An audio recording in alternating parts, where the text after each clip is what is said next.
No, esa no es la pulpería de la señora de Purral, y mucho menos la de su barrio. Y aunque suene insólito, es la pulpería de los centros penitenciarios de Costa Rica. En este asunto de análisis nos damos cuenta de que hay centros o este tipo de pulperías, uno de ellos manejando más de 500 millones de colones, situación que denunciamos al Ministerio Público.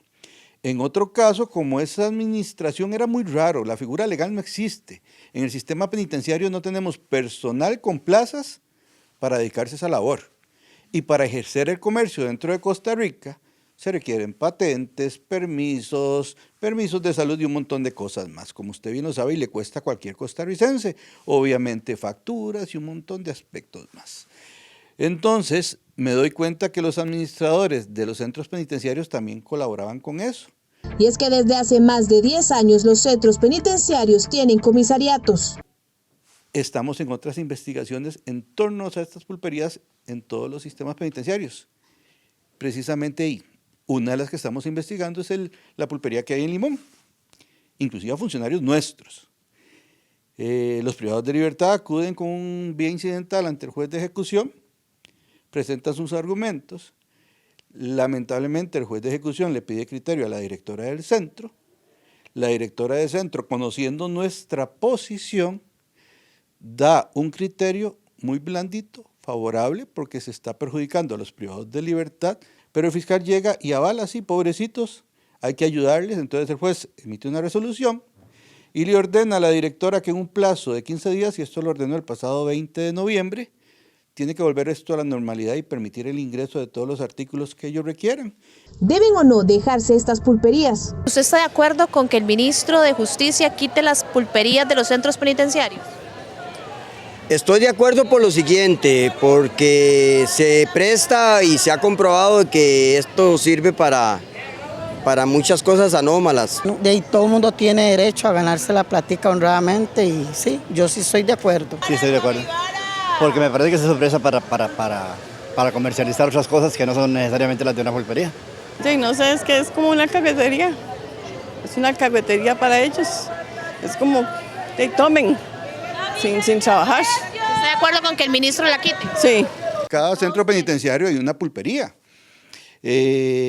Por ahí ya, ahora sí la gente está hablando, me dicen que inclusive hasta un funcionario del sistema penitenciario le han pagado el marchamo con esas ganancias, que otros reciben dinero. Y viendo la situación de Limón y lo complejo de Limón, yo me pregunto si nadie tiene el control de estos dineros. Y en la denuncia que presentamos, porque resulta que se denunció a un administrador nuestro, porque aparentemente sustrajo una cantidad de dinero.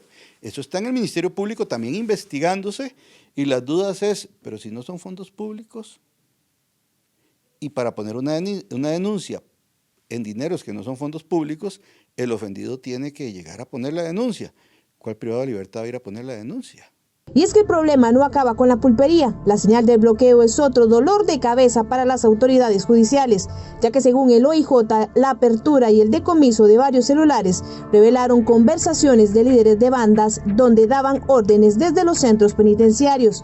Según fuentes cercanas a Central Noticias, ingresar un celular cuesta desde 200.000 colones hasta 1 millón o más, dependiendo del módulo en el que se quiera ingresar. Si no existieran los celulares dentro del penal, evidentemente no estaríamos en estas discusiones. La realidad es que hay un ingreso de dispositivos bastante poderoso. Entonces, inicialmente, pues ahora tenemos un factor adicional que es la telefonía satelital, que ya sale de los dominios de los operadores nacionales y pasa a ser, digamos, bandas internacionales. Entonces, eso es un mecanismo que también se emplea bastante.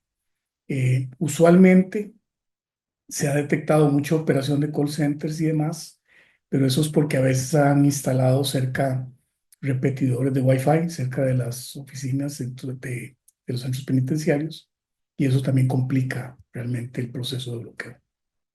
Qué lamento que no hay retroalimentación entre el OIJ y nosotros. ¿Por qué?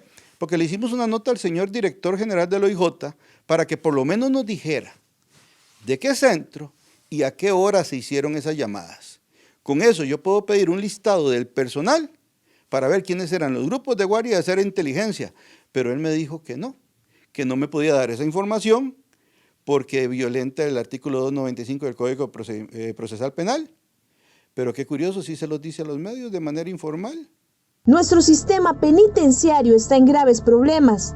Este no es exclusivo de una región o país, es un desafío global que requiere atención prioritaria.